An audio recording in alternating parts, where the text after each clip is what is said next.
الحمد لله رب العالمين والعاقبة للمتقين والصلاة والسلام على سيد الأنبياء والمرسلين خاتم النبيين محمد وعلى آله وصحبه أجمعين أما بعد. میرے دینی اور ایمانی بھائیوں، بزرگوں اور دوستوں، زمانہ شناسی یعنی زمانے کو پہچاننا، یہ بھی وقت کی ضرورت ہے. جو قوم اپنے زمانے کو پہچان جاتی ہے، اپنے زمانے کی رخ کو بھانپ لیتی ہے اور اس کے مطابق تیاری کرتی ہے، تو وہ قوم کامیاب رہتی ہے. لیکن جو قوم اپنے زمانے کے رخ کو نہیں پہچانتی، اپنے زمانے کو پہچان نہیں پاتی. زمانے کو پہچاننے کا مطلب کیا ہے؟ زمانے کے لوگوں کو پہچاننا. زمانہ جن لوگوں نے اپنے ہاتھوں میں ارغمام بنا لیا ہے، ان کے مقاصد کو پہچاننا، ان کی سازشوں کو پہچاننا، ان کی چالوں کو پہچاننا، یہ وقت کی ضرورت ہے. جو قوم اس کو نہیں پہچانتی وہ قوم برباد ہو جاتی ہے. اس لیے کہ زمانہ اپنے لوگوں سے بنتا ہے، زمانہ اپنے قائدین سے بنتا ہے، زمانہ اپنے مفکرین سے بنتا ہے. عوام اپنے مفکروں کے تابع ہوتی ہے، اپنے قائدین کے تابع ہوتی ہے، اپنے ذمہ داروں کے تابع ہوتی ہے. اگر ذمہ دار صحیح ہوں تو عوام ان کی صحیح رخ پر رہتی ہے. قوم کا وہ طبقہ بگڑ جائے جس کے ہاتھوں میں قوم کی باغ دوڑ ہوتی ہے، دنیا کی باغ دوڑ جن لوگوں کے ہاتھوں میں ہے، اگر وہ قوم، وہ طبقہ بگڑ جائے اور عوام ان کو پہچان نہ پائے تو پوری دنیا برباد ہو سکتی ہے. آج کا دور، آج کا زمانہ، اس کو پہچاننے کی ضرورت ہے. چند لوگوں کے ذہنوں نے، ان کی فکروں نے، ان کی سازشوں نے پوری دنیا کو یرغمال بنا لیا ہے. ہر چیز کو اپنے مقاصد کے مطابق لے جا رہی ہے. سچ کو جھوٹ، جھوٹ کو سچ، اچھوں کو برا، بروں کو اچھا، یہ معیار بنا کر وہ دنیا کے سامنے پیش کر رہی ہے. اور یہ کوئی نئی بات نہیں ہے. اللہ کے نبی صلی اللہ علیہ وسلم نے 1500 سال پہلے اس کی پیشن گوئی دی تھی اور ہمیں زمانے کو پہچاننے کے لیے کہا تھا. صاف الفاظ میں ارشاد فرمایا تھا، سیأتی علیکم سنوات خداعات یصدق فیہا الکاذب ویکذب فیہا الصادق وَيُؤْتَمَنُ فِيهَا الْخَائِنُ وَيُخَوَّنُ فِيهَا الْأَمِينُ وَيَنْطِقُ الرُّوَيْبِضَةَ قِيلَ وَمَا الرُّوَيْبِضَةُ قَالَ الرَّجُلُ التَّافِهُ فِي أَمْرِ الْعَامَّةِ وَفِي رِوَايَةٍ يَتَكَلَّمُ فِي أَمْرِ الْعَامَّةِ أو كما قال علیہ الصلاة والسلام. مسند احمد اور ابن ماجہ میں صحیح سند سے روایت موجود ہے. اللہ کے رسول صلی اللہ علیہ وسلم نے فرمایا کہ لوگوں پر عنقریب دھوکے کا زمانہ آنے والا ہے. اب زمانہ دھوکہ نہیں دیتا ہے، زمانے کے لوگ دھوکہ دیتے ہیں، زمانے والے دھوکہ دیتے ہیں. ایسا زمانہ آنے والا ہے جس میں جھوٹوں کو سچا قرار دیا جائے گا، سچوں کو جھوٹا قرار دیا جائے گا، خیانت کرنے والوں کو امانت دار کہا جائے گا، امانت دار کو خائن کہا جائے گا، اور معمولی لوگ عوام کے مسائل میں دلچسپی لے کر اس سلسلے میں رائزنی کرنے لگیں گے. یہ دور، اس کی پیشن گوئی اللہ کے رسول صلی اللہ علیہ وسلم نے دی تھی. آج کے حالات کا جائزہ لیجئے، آج یہ زمانہ آ چکا ہے. بلکہ دوسری روایت میں صاف فرمایا، دجال سے پہلے ان امام الدجال سنون خواتم اور سنین خواجر، کہا کہ دجال سے پہلے دھوکے کا زمانہ آئے گا، یکثر فیہا المطر ویقل النبت، کہا اس میں بارش زیادہ ہوگی لیکن زمین سے اگنے والی چیزوں میں کمی ہوگی۔ آج دیکھیے بارش بے موسم ہو رہی ہے لیکن لوگ دانوں کے لیے ترس رہے ہیں، مہنگائی آسمانوں کو چھوئی ہوئی ہے۔ یہ زمانہ آ چکا ہے، آج جھوٹوں کے اندر ہاتھ میں پوری دنیا کھلواڑ بن چکی ہے۔ چند سرفرے اپنے مقصد کے تحت پوری دنیا کو گھما رہے ہیں، اور افسوس ہم مسلمان جن کے سامنے شریعت موجود ہے، اللہ کی کتاب موجود ہے، اللہ کے رسول کی سنت موجود ہے، ہم بھی ان کی سازشوں کا شکار ہو کر آمنا و صدقنا کہہ کر ان کے سامنے سر جھکائے ہوئے ہیں۔ افسوس ہم پر ہے، ان پر افسوس نہیں ہے۔ ہم کو قرآن نے کہا کہ غور کرو، لعلکم تتفکرون، لعلکم تعقلون، لعلکم تدبرون، بار بار قرآن نے کہا۔ اللہ نے اپنی نشانیوں کو بیان کیا اور فرمایا شاید کہ تم غور کرو، شاید کہ تم اپنی عقل کو استعمال کرو، شاید کہ تم اپنی سوجھ بوجھ کو استعمال کرو۔ کیوں کہا ہے کہ کسی چیز کو آپ آمنا و صدقنا کہہ کر قبول نہ کیجیے، بڑی سے بڑی طاقت بھی آپ پر دباؤ ڈالے، آپ آمنا و صدقنا کہہ کر اس کو قبول نہیں کر سکتے۔ ہمارا دین ہمیں اس کی اجازت نہیں دیتا، ہماری شریعت ہمیں اس کی اجازت نہیں دیتی۔ اللہ نے دماغ کیوں دیا؟ اللہ نے عقل کیوں دی؟ اللہ نے سوچنے کی صلاحیت کیوں دی؟ اسی لیے دی کہ ہم اپنے دماغ کو بھی استعمال کریں۔ ہمارا یہ عذر اللہ کے پاس قابل قبول نہیں ہوگا۔ ہم مجبور تھے، ہم مظلوم تھے، ہم کمزور تھے، ہم کیا کر سکتے تھے، یہ اللہ کے یہاں قبول نہیں ہوگا۔ قرآن نے فرعون کی مثال دی، فاستخف قومه فاطاعوه انهم كانوا قوما فاسقين، کہا فرعون نے اپنی قوم کو ہلکا سمجھا، یعنی بیوقوف سمجھا، اور ان کو اپنی انگلیوں پر نچایا۔ تو جب قوم نے اس کی تابع داری کی تو فرعون کو ہی نہیں ڈانٹا، فرعون ہی کی برائی قرآن نے بیان نہیں کی، بلکہ اس کی قوم کے بارے میں کہا انہم کانوا قوما فاسقین، کہا یہ فاسق قوم تھی۔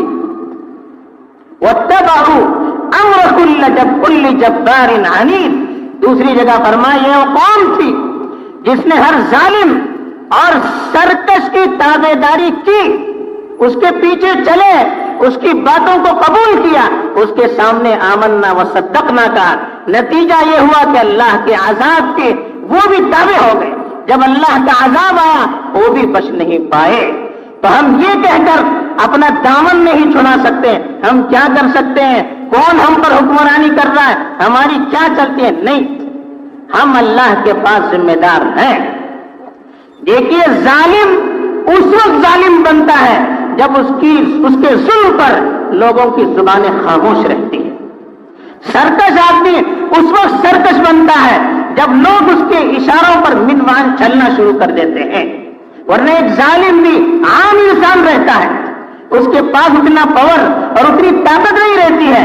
ہماری بے بسی، ہماری غفلت، ہماری کمزوری، ہماری تابع داری اسے متکبر بناتی ہے، اسے ظالم بناتی ہے، اسے سرکش بناتی ہے۔ آج یہ ہو رہا ہے، ہم اپنی آنکھوں سے اس کو دیکھ رہے ہیں۔ تو آج ہمیں سنبھلنے کی ضرورت ہے۔ ہمارے سامنے اللہ اور اس کے رسول کی تعلیمات موجود ہیں، ہر فیصلے کو اس کے تابع ہو کر سوچنا چاہیے۔ دنیا کا کوئی قانون ہمارے ضمیر کو غلام بنانے کی اجازت نہیں دیتا، دنیا کا کوئی قانون ہماری فکروں کو غلام بنانے کی اجازت نہیں دیتا، دنیا کا کوئی قانون ہمیں اپنی صحت کسی اور کے حوالے کرنے کی اجازت نہیں دیتا۔ ہم اپنی تعلیم کے خود ذمہ دار، ہم اپنے معاش کے خود ذمہ دار، ہم اپنی صحت کے خود ذمہ دار، ہمیں اس کی آزادی ہے۔ کوئی دنیا کا قانون ہمیں یہ کہہ کر چھٹا نہیں سکتا کہ تمہاری صحت ہمارے تابع ہے، تمہارا مرض ہم اپنی تشخیص کے مطابق کریں گے، یہ کوئی دنیا کا قانون اجازت نہیں دیتا۔ ہم اپنی غلامانہ ذہنیت کے ساتھ ان کے تابع بن کر ان کو اپنے اوپر حاوی کرتے جا رہے ہیں۔ تو اس لیے آج یہ سب پالیسیاں ہو رہی ہیں، ہماری تعلیم پر اپنا کنٹرول جمائے ہوئے، ہم ان کی پالیسیوں کو کسی طرح قبول کرتے جا رہے ہیں، ہم یہ سمجھتے ہیں کہ ہمارا کچھ نہیں، جو بھی ہے ان کا ہے. یہ ہماری غلطی ہے. ہم اپنی صحت کو ان کے تابع کر چکے ہیں. وہ جو علاج بتاتے ہیں، جو بیماری بتاتے ہیں، من وہاں اس کو تسلیم کرتے ہیں. کیا اللہ نے ہمیں دماغ نہیں دیا ہے؟ کیا اللہ نے ہمیں عقل نہیں دی؟ ہم دوسروں پر بددعائیں کرتے ہیں. کیوں کرتے ہیں؟ کیا حق ہے ہم کو؟ ہم نے ان کو ظالم بنایا ہے. تو اس لیے سوچ سمجھ کر فیصلہ کرنے کی ضرورت ہے. آج میں خاص طور پر جہاں تک میری آواز پہنچ رہی ہے، میری اللہ کے سامنے اپنے آپ کو ذمہ دار بنا کر میں کہہ رہا ہوں، کل اللہ مجھ سے بھی پوچھیں گے، آپ سے بھی پوچھیں گے. تاریخ بن رہی ہے، زمانہ بن رہا ہے. ہماری ذرا سی غفلت پوری قوم کو برباد کر سکتی ہے. تو اللہ کے لیے میں اپنے قائدین، اپنے ذمہ دار، اپنے علماء اور ان لوگوں کو جن پر عوام اعتماد کرتی ہے، آنکھ بند کر کر جن پر عوام بھروسہ کر رہی ہے، میں ان کے سامنے یہ بات بڑی ذمہ داری کے ساتھ کہہ رہا ہوں، اللہ کے لیے کوئی فیصلہ ایسا نہ کیجیے جس سے عوام برباد ہو جائے، ان کی صحت برباد ہو جائے، ان کی تعلیم برباد ہو جائے، ان کی معاش برباد ہو جائے. اللہ کے لیے ایسا فیصلہ نہ کیجیے ہماری جان چلی جائے، لیکن ایسا فیصلہ ہم اپنی زندگی میں نہ کریں. کل کو تاریخ ہمیں خائن لکھے گی، کل کو تاریخ ہمیں ظالم لکھے گی. ہمارے سامنے غلط پالیسی آتی رہی، ہم نے عوام کو آگاہ نہیں کیا، ہمارے سامنے ہماری عوام کو برباد کیا جا رہا تھا، ہم نے آواز نہیں اٹھائی. یہ ہماری کمزوری ہے. تو آج ہمیں اس کی ضرورت ہے، ذرا سوچ بوجھ کر فیصلہ کرنے کی ضرورت ہے. ہمارا ایک فیصلہ ہزاروں لوگوں کی زندگیوں کو برباد کر سکتا ہے. ہمارا ایک فیصلہ ہزاروں بچوں کی تعلیم کو برباد کر سکتا ہے. ہمارا ایک فیصلہ ہزاروں لوگوں کے معاش کو برباد کر سکتا ہے. قدم قدم پر ہمیں اللہ کے حکم کو دیکھنا چاہیے اور اللہ کے سامنے حاضر ہونے کا احساس یہ ہمارے دل میں ہونا چاہیے. اس کے بغیر کوئی طاقت کام نہیں کر سکتی. یاد رکھیے، اللہ پر بھروسہ کر کے ہم آگے بڑھیں گے، اللہ کی مدد ہمارے ساتھ ہوگی.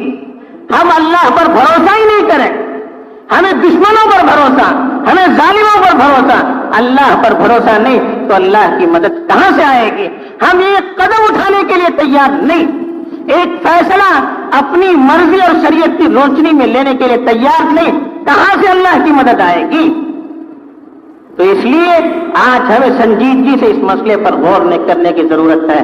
ڈرنے کی، مایوس ہونے کی کوئی ضرورت نہیں ہے. ہمارے سامنے اللہ کی کتاب ہے، ہمارے سامنے ظالموں کے واقعات ہیں، ہمارے سامنے انبیاء کے واقعات ہیں، ہمارے سامنے ہماری تاریخ پڑی ہوئی ہے. کچھ لوگ جب بیدار ہوئے پوری ملت بیدار ہوئی، لیکن کچھ لوگ جب سو گئے پوری ملت برباد ہو گئی. یہ ہماری تاریخ نے سنہرے حروف میں اس کو لکھا ہے. تو آج ہمیں اس پہلو میں خاص طور پر توجہ دینے کی ضرورت ہے. اور دوسری بات، اللہ کے رسول صلی اللہ علیہ وسلم نے دجال کے فتنے سے بچنے کے لیے کچھ تدابیر بتائی. دجال سب سے بڑا جھوٹا ہوگا. اس جھوٹے کے آنے سے پہلے، اس دھوکے باز کے آنے سے پہلے یہ سب دجالی فتنے اب شروع ہو رہے ہیں. دجال کے آنے میں زمانہ پڑا. کچھ لوگ دھوکے سے کہتے ہیں نہیں دجال آ چکا، نہیں، بہت زمانہ ہے. جو نشانیاں دجال سے پہلے آنے والی ہیں اس میں سے بہت ساری نشانیاں ابھی باقی ہیں. بڑا دجال آنے والا ہے، یہ اس کا مقدمہ ہے. یہ جھوٹوں کی حکومتیں، یہ جھوٹوں کی پالیسی، یہ جھوٹوں کی سازشیں، یہ جھوٹوں کی کانفرنسیں، یہ سب اس کا مقدمہ ہے. تو دجال کے فتنوں سے اللہ کے رسول صلی اللہ علیہ وسلم نے بہت زیادہ ڈرایا ہے. اور اللہ کے رسول نے ایک بات تو یہ کہی، صحیح حدیث میں مسلم شریف کی، کہ سورہ کہف کی شروع کی 10 آیتیں جو شخص یاد کرے گا وہ دجال کے فتنے سے محفوظ رہے گا. یہاں تک فرمایا اگر دجال آئے اور کوئی شخص سورہ کہف کی شروع کی 10 آیتیں پڑھے تو وہ دجال کے فتنوں سے محفوظ رہے گا. دوسری چیز، مسلم شریف کی روایت ہم لوگ تحیات میں پڑھتے ہیں، اللہ کے رسول نے معمول بنانے کے لیے کہا ہر نماز میں تحیات میں دجال کے فتنے سے اور زندگی اور موت کے سارے فتنوں سے پناہ مانگنے کے لیے کہا. ہم دعا کرتے ہیں اللہم انی اعوذ بک من عذاب القبر واعوذ بک من عذاب جہنم واعوذ بک من فتنة المسیح الدجال واعوذ بک من فتنة المحیا والممات. یہ 4 چیزیں بتائی.